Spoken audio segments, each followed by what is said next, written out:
what's up? Welcome back to my channel. Please be sure to like, comment, and subscribe. Today I'm going to be showing y'all how I do a bleach bath.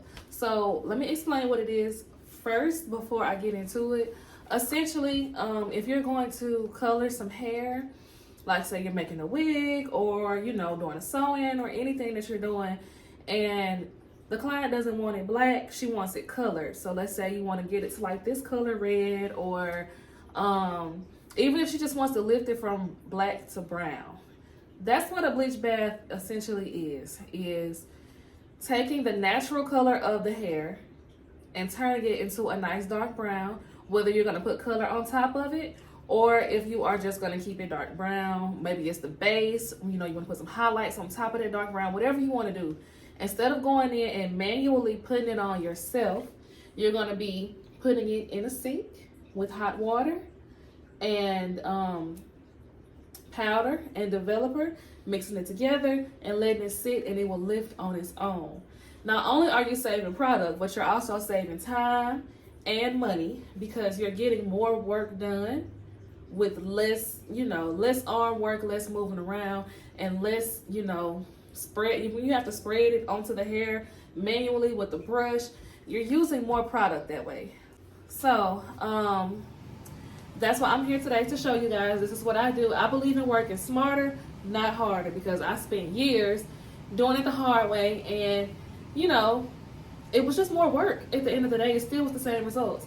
So I'm going to show you guys what products are best to use, how to properly blend it, and how to get the best results, because you don't want it to be all patchy or different colors and stuff, different shades of brown. You want it to be one solid color brown. And I do have to also add that when it comes to bleach baths, if you're looking for a bright blonde, a bleach bath is not really what you're trying to do, what you're going for. You may be better off manually doing it yourself and, enclosing it in foil and letting it do its thing and heat up that way naturally.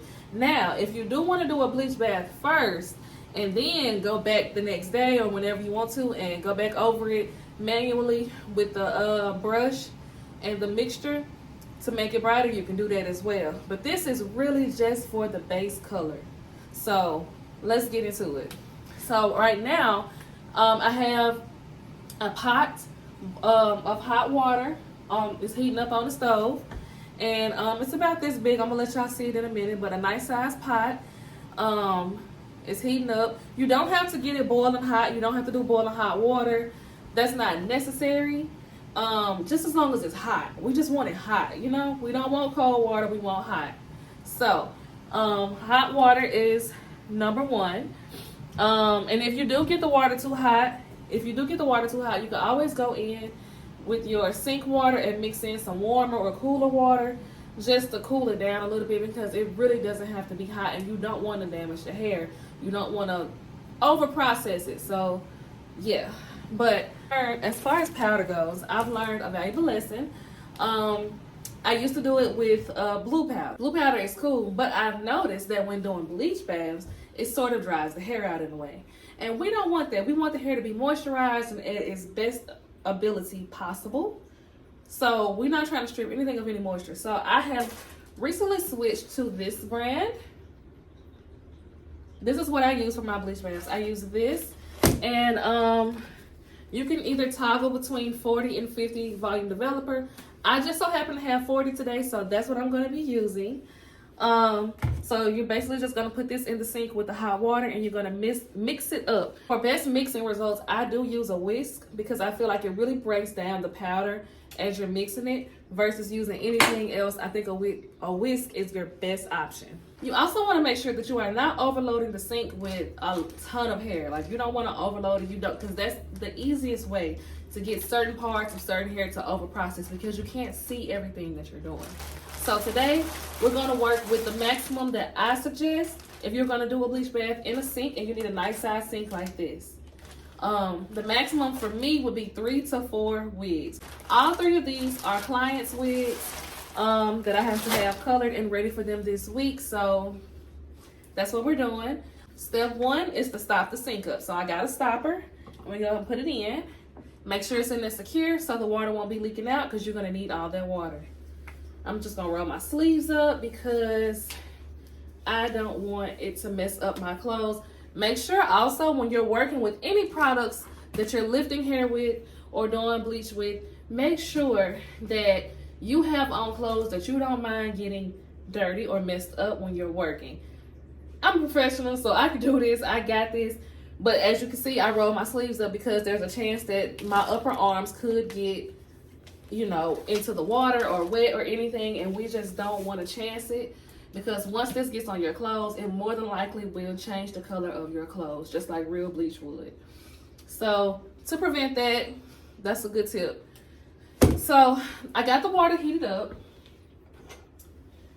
and this is the size pot that I use, just a nice big pot, and I have the water filled up, not all the way because you don't want to burn yourself, but I have it filled up for a good part, and I just pour the water in.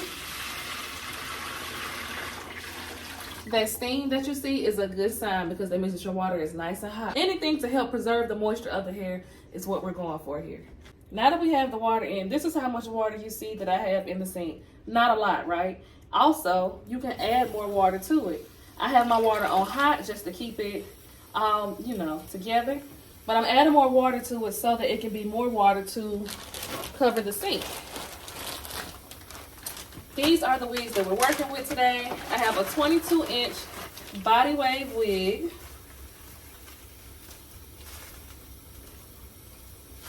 Four by 4 closure. We're going to be dipping this one in first. Transparent lace, very nice. This is from my wig collection. All right, that's enough water. So now what we're going to do is take the powder out.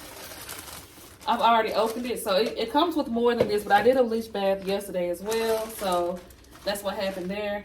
Oh, I also have a wig that I did bleach bath yesterday, but it didn't quite get right enough for my liking, so I'm going to go back in and bleach bath it again today. So this is the one I'm actually going to put in first because I feel like it could be a little brighter right back up in here for the look that my client is going for, so I'm going to put it in again today. So that's actually the first wig I'm gonna put in. So yes, we are doing 4, but what I'm gonna do is pour a lot of this in.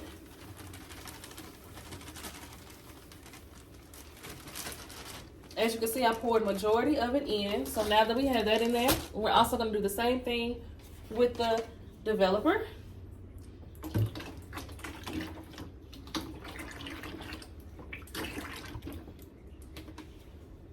I pretty much poured it all in. I just left like a little bit just in case I may need it for later. And now we're going to take the whisk and swirl it around in this motion.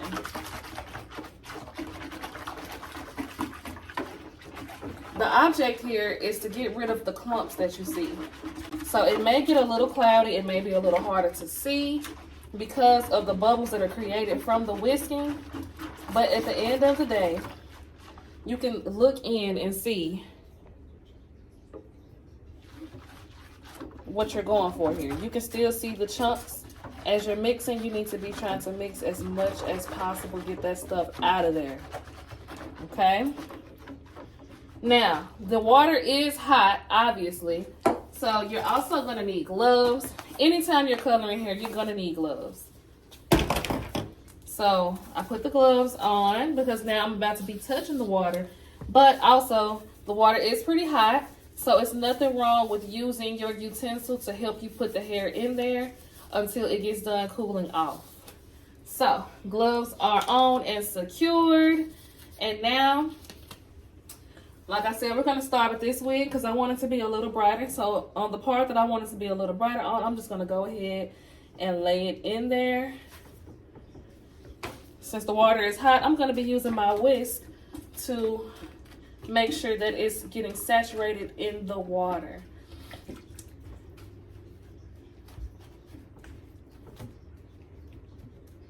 Perfect. Now we have the wig fully saturated in the mixture. And now we can move on and start adding more. So we're going to go ahead and add this wig on top. And do the same thing as we did before. We want to fully saturate it. You also want to make sure when you're working with wigs, you have to make sure that you're getting all up in that area too. So you want to make sure that you're pressing it down in there. You want every part of this wig covered in this mixture so that it can all lift.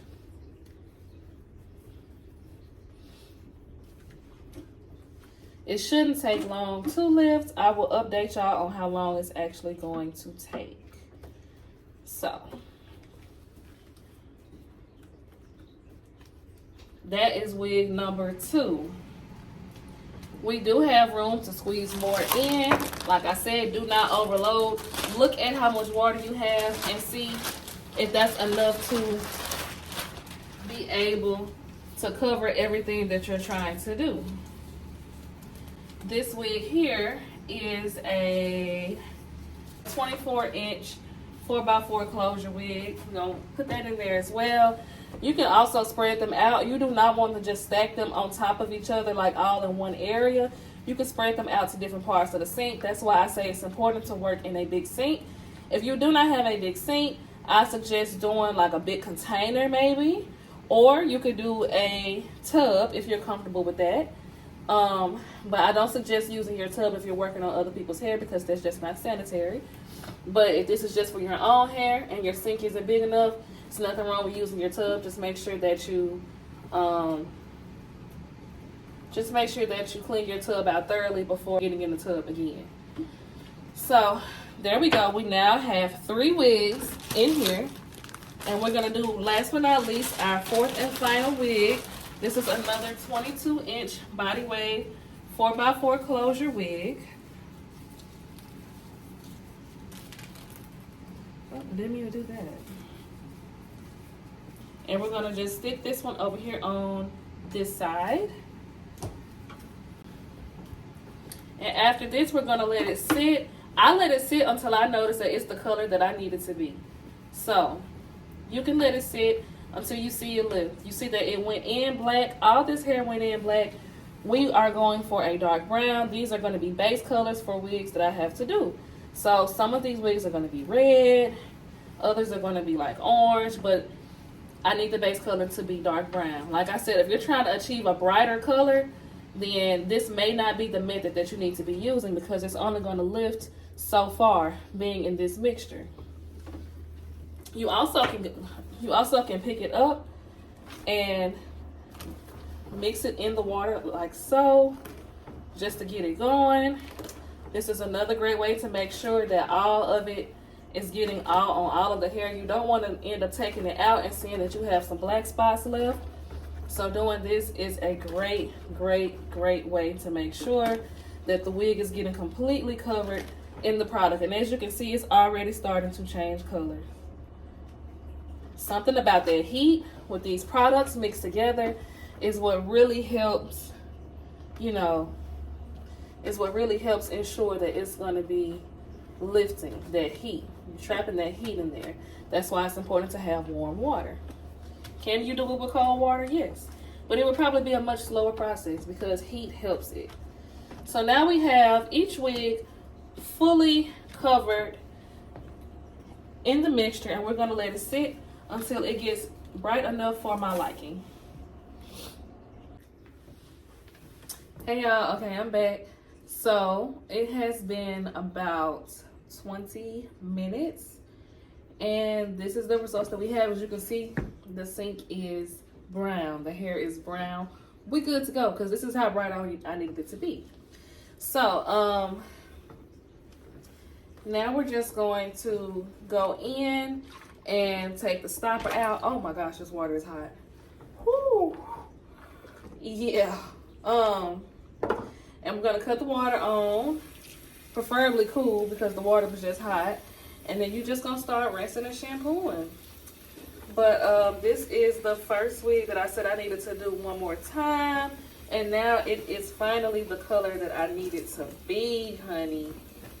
But after you rinse all the product out without shampoo, you're gonna wanna go back in with shampoo. So as you can see, it's more of an even tone now. It's not all over the place. It all matches. And that's what I needed it to be. I needed it to be also a little bit brighter. It was a little too dark. It was already light brown, but it was too dark. So I'm gonna go in with my Bio Silk shampoo and shampoo it so we can make sure we get all that bleach out. Now this one, for this client, she just wanted this wig to be just the way it is. She ordered the chestnut deep wave unit off of my website. My website will be linked down below if you are interested in purchasing any hair or wigs. But yeah, she ordered the chestnut deep wave frontal unit, and that's exactly what she's getting. So this one's going to be conditioned and set to the side because it's ready to go. You want to make sure that you are thoroughly washing it all out. You don't want any bleach left behind. You don't want any products left in the hair that could cause extra shedding. Once the hair is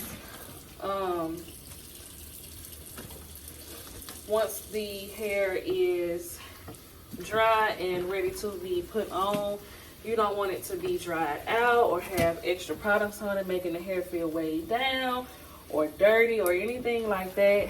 So the way that you can know that you washed all of it out is by simply looking at the water and looking at the hair. If the hair still is soapy when you do this to it, then it needs to be rinsed again. If the water is still coming out soapy, then you need to keep rinsing, keep going. That's why I recommend kitchen sinks, because most kitchen sinks have a sprayer that can really help you get everything out the way you need to. And it also has the room that you need. So, yeah. But this is the results from the bleach bath. Brown and pretty and luscious. Using the right products is what's keeping it so soft. We love that. But since y'all know that this wig was brown before I put it in, and all I did was match it, I'm going to show you the wigs that started out black and are now brown. Here is one of them. I'm about to rinse it off so y'all can see.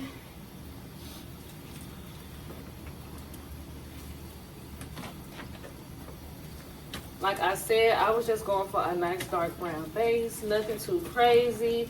The longer you keep it in, of course, the better the chances are of it getting brighter. But this is what the results are. Still very nice. The colors that I'm putting on top of these wigs do not require me to have them brighter. So that is why I did the bleach bath. Let's just say I would have had to manually hand color all these wigs. I would still be on wig number 1. And I would be out of a lot of product too.